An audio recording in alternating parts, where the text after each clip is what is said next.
Hi viewers, then with Dr. Kola, a diploma in elementary education, second year, June 15th was start అయింది. I'm receiving messages from all my viewers, particularly my subscribers.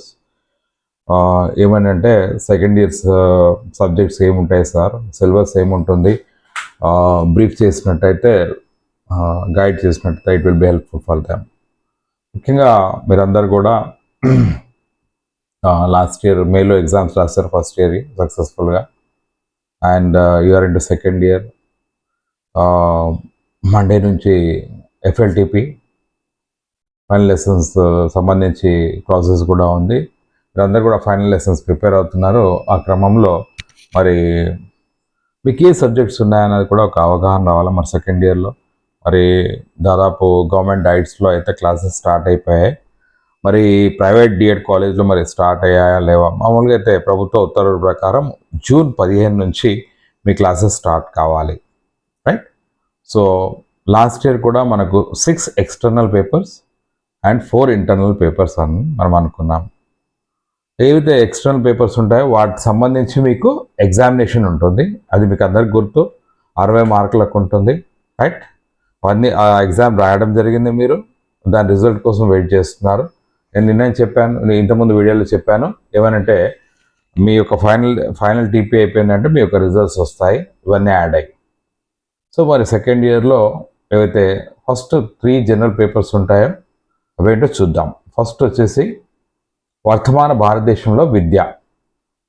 So దీన్ని ఇంగ్లీష్లో education in contemporary India. అంటే ఇక్కడ చూసినట్టయితే భారతదేశంలో విద్య అన్నది ఎక్కడి నుంచి ప్రారంభమైంది, ఎలా ప్రారంభమైంది, అదేవిధంగా ఎలాంటి మార్పులు వచ్చాయన్న విషయాన్ని గురించి సవివరంగా చర్చించడం జరుగుతుంది ఈ పేపర్లో. దాదాపు ఇది మామూలుగా మనము సోషల్ స్టడీస్ పేపర్ లెక్క ఉంటుంది.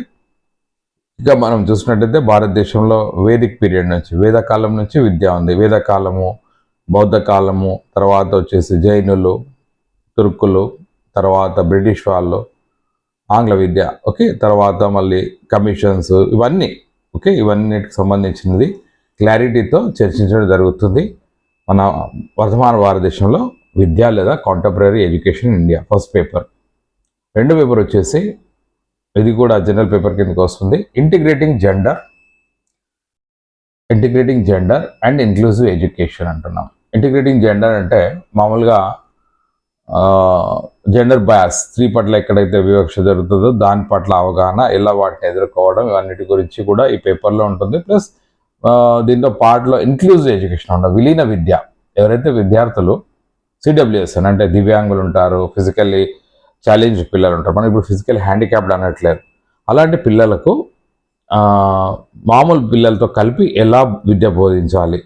సో ఈ పేపర్లో చూసినట్టయితే మరి ఆ ఇంక్లూజివ్ ఎడ్యుకేషన్ లేదా విలీన విద్యలో మరి ఎలాంటి విద్యార్థులు సిడబ్ల్యూఎస్ఎన్లో మరి మనం చూసినట్టయితే కొందరికి ఇంటెలెక్చువల్ డిసేబిలిటీ, అంటే మనం ప్రీవియస్లీ వాళ్ళని మెంటల్లీ రిటార్డెడ్ అట్లా అనేది, ఇప్పుడు ఏమంటాం ఐడి అంటాం, ఇంటెలెక్చువల్ డిసేబిలిటీ, హియరింగ్ ఇంపైర్డ్, సరిగా వినపడం, బ్లైండ్, ఆటిజం కదా, ఎట్లాంటి cerebral policy, okay, down syndrome, చాలా రకాల విద్యార్థులు ఉంటారు. మరి వీరందరికి సంబంధించి ఒక అవగాహన కలిగించడమే ఇంక్లూజివ్ ఎడ్యుకేషన్. అంటే వీరిని మామూలు విద్యార్థితో ఎలా కలుపుతామన్నది ఇంక్లూజివ్ ఎడ్యుకేషన్, రైట్?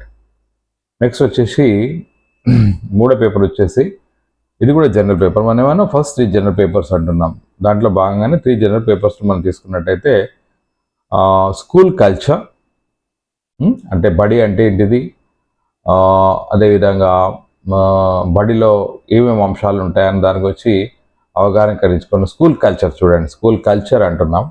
అదేవిధంగా టీచింగ్ అండ్ టీచర్ డెవలప్మెంట్, ఉపాధ్యాయ అభివృద్ధి ఎలా జరుగుతుంది, ఓకే. దీంట్లో మనం స్కూల్లో సమగ్రంగా అవగాహన చేసుకున్నాం. ఫస్ట్ ఇయర్లో ఎప్పుడైతే స్టెప్కి వెళ్ళామో ఇప్పుడు అనేక అంశాలు చూసాం, దానికి సంబంధించి అనేక అంశాలు కూడా మనం దీంట్లో చూడడం జరుగుతుంది. సో ఈ 3 జనరల్ పేపర్లు, రైట్? నెక్స్ట్ 3 పేపర్స్ వచ్చేసి మెథడాలజీ ఉంటాయి. సో మీరు లాస్ట్ ఇయర్ చదివినట్టు తెలుగు ఉన్నట్టు ఇక్కడ ఆంగ్ల బోధన ఉంటుంది, methodology of English, right, at primary level.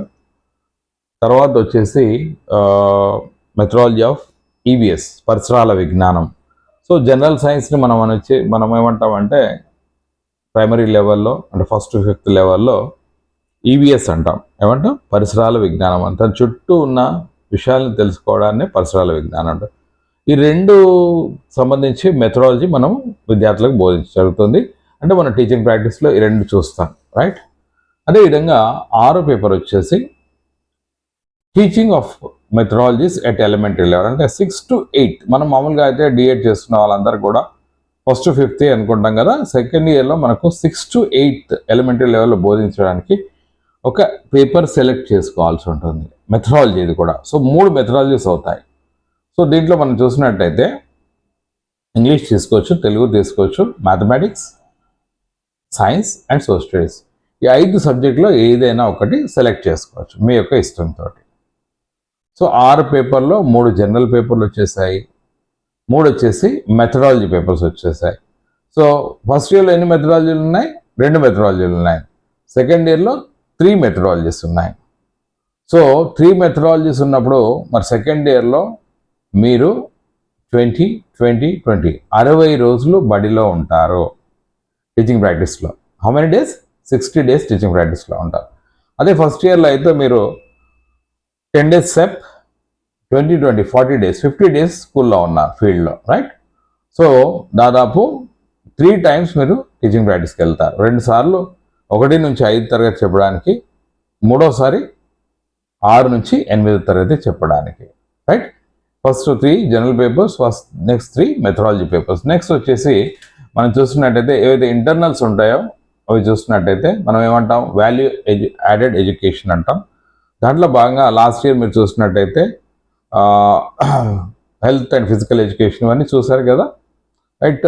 ఈసారి చూసినట్టయితే వర్క్ ఎడ్యుకేషన్, పని అనుభవం, right?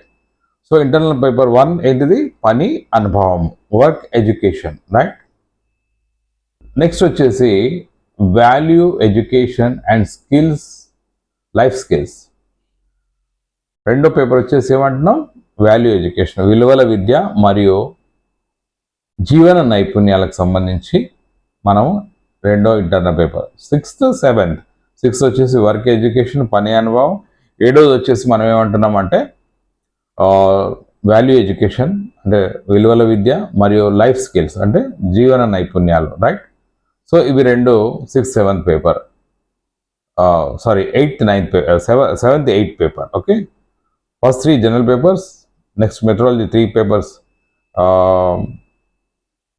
Methodology papers. So 6.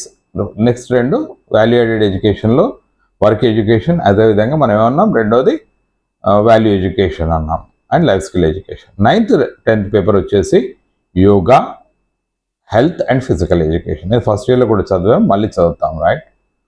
Last paper వచ్చేసి సెల్ఫ్ అండర్స్టాండింగ్. ఇది సెల్ఫ్ అండర్స్టాండింగ్ ఫస్ట్ ఇయర్లో చదివామో అది కూడా ఇంటర్నల్ పేపర్ ఉంటుంది. సో దాదాపు మనకు వచ్చేసి 10 పేపర్స్ ఉంటాయి. ఫస్ట్ 6 పేపర్స్ ఏవైతే చెప్తున్నా 3 జనరల్ పేపర్, 3 జనరల్ మెథడాలజీస్ కలిపి మీకు ఎగ్జామినేషన్ ఉంటుంది. ఫస్ట్ 2 7, 8లో టీచింగ్ ప్రాక్టీస్ 7, 8 సంబంధించిన పేపర్స్ అయితే వర్క్ ఎడ్యుకేషన్ మరియు వాల్యూ ఎడ్యుకేషన్ సంబంధించి టీచింగ్ ప్రాక్టీస్లో కూడా కొన్ని లెసన్స్ మీరు చెప్తారు, రైట్? ఫైనల్ లెసన్స్లో కూడా దీనికి ఉంటాయి, రైట్? 9th, 10th పేపర్ వచ్చేసి కేవలం రికార్డ్ పర్పసే ఉంటుంది. సో 10 పేపర్స్ ఉంటాయి. ఈ 10 పేపర్స్ మరి మీరు ఒక్కసారి ఫస్ట్ 3 పేపర్స్ కూడా పెద్ద అంటే లాస్ట్ ఇయర్ ఫస్ట్ ఇయర్లో మనం తీసుకున్నట్టయితే బాల్య దశా వికాసం లేదా childhood and development of a child ఏదైతే ఫస్ట్ పేపర్ ఉందో మనం సిపిడి అంటామో లేదా సైకాలజీ అంటామో కొద్దిగా డిఫికల్ట్ ఉండేది. సొసైటీ ఎడ్యుకేషన్లో కూడా ఫస్ట్ చాప్టర్ కొద్దిగా డిఫికల్ట్ ఉండేది, అదేవిధంగా 3rd చాప్టర్ డిఫికల్ట్ ఉండేది. కానీ ఇక్కడ చూసినట్టయితే ఇంక్లూజివ్ ఎడ్యుకేషన్ ఒక్కటి కొద్దిగా మనం సైంటిఫిక్గా ఉంటుంది. మిగతా అన్ని పేపర్స్ కూడా 3rd పేపర్ వచ్చేసి పూర్తిగా స్కూల్ అడ్మినిస్ట్రేషన్ సంబంధించి, పూర్వం దీన్ని స్కూల్ అడ్మినిస్ట్రేషన్ పేపర్గా చూసేది, రైట్? మరి ఇవి 3 పేపర్లు, రైట్? తర్వాత 3 పేపర్లు అయితే మెథడాలజీ. ఎప్పుడైతే మనం తెలుగు మెథడాలజీ ఒక భాషకు సంబంధించి మెథడాలజీ అవగాహన చేసుకుంటాం, డెఫినెట్గా ఇంగ్లీష్ మెథడాలజీ కూడా అదే స్థాయిలో అంటే అదే పద్ధతిలో ఉంటుంది. ఏంటంటే అది అక్కడ తెలుగులో మాతృభాషలో ఉంటుంది, ఇక్కడ ఆంగ్లంలో ఉంటుంది. ఏదైతే మనము మ్యాథమెటిక్స్ నేర్చుకున్నామో దాని మెథడాలజీ నేర్చుకున్నామో దానికి సంబంధించి అదేవిధంగా సైన్స్లో కూడా కొద్దిగా అటు ఇటుగా సేమ్ మెథడాలజీ ఉంటుంది. కాబట్టి పెద్దగా కష్టం కాదు. ఒక్కటి గుర్తుంచుకోవాలి, మనము ఏదైనా సాధించగలుగుతాం. డిఎడ్ సీట్ సాధించడమే చాలా పెద్ద గొప్ప. ఎందుకంటే లాస్ట్ ఇయర్ మరియు ఈ ఇయర్ కూడా హెవీ కాంపిటీషన్. అసలు ఓపెన్ బీసీబీ బీసీడీలో 1000 దాటట్లే, రైట్? రిజర్వేషన్ కేటగిరీలో 2 నుంచి 3,000 రూపాయలు దాటట్లే. సో మీరంతా కూడా టాలెంటెడ్ చిల్డ్రన్ కాబట్టి మీకు ఈ పేపర్లను పెద్ద ఇబ్బంది కాదు.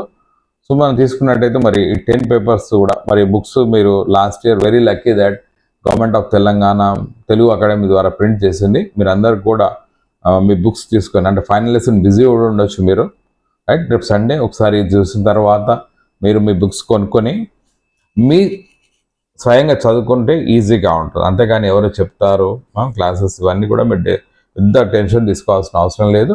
సో నేను అనుకుంటాను it's not difficult for you, ఎందుకంటే డీసెట్ ఎగ్జామినేషన్ గెట్ ఆన్ అయ్యి ఇక్కడ దాకా రీచ్ అయ్యారు కాబట్టి.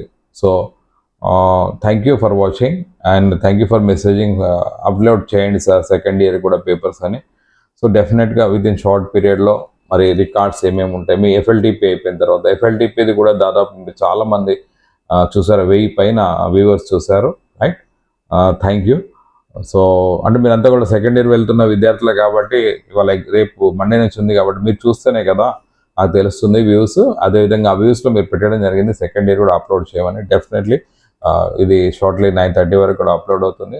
So keep watching. మళ్ళీ రికార్డ్స్ ఇవన్నీ మీకు ఏం కావాలన్నది కూడా నాకు మెసేజ్ చేయండి. సెకండ్ ఇయర్ పరంగా కానీ ఏ రికార్డ్ ఎలా రాయాలి ఇవన్నీ కూడా మీరు మెసేజ్ చేసినట్టయితే నేను అప్లోడ్ చేస్తాను. ప్యూర్లీ మనము డిఎడ్ మీద పనిచేస్తున్నాం.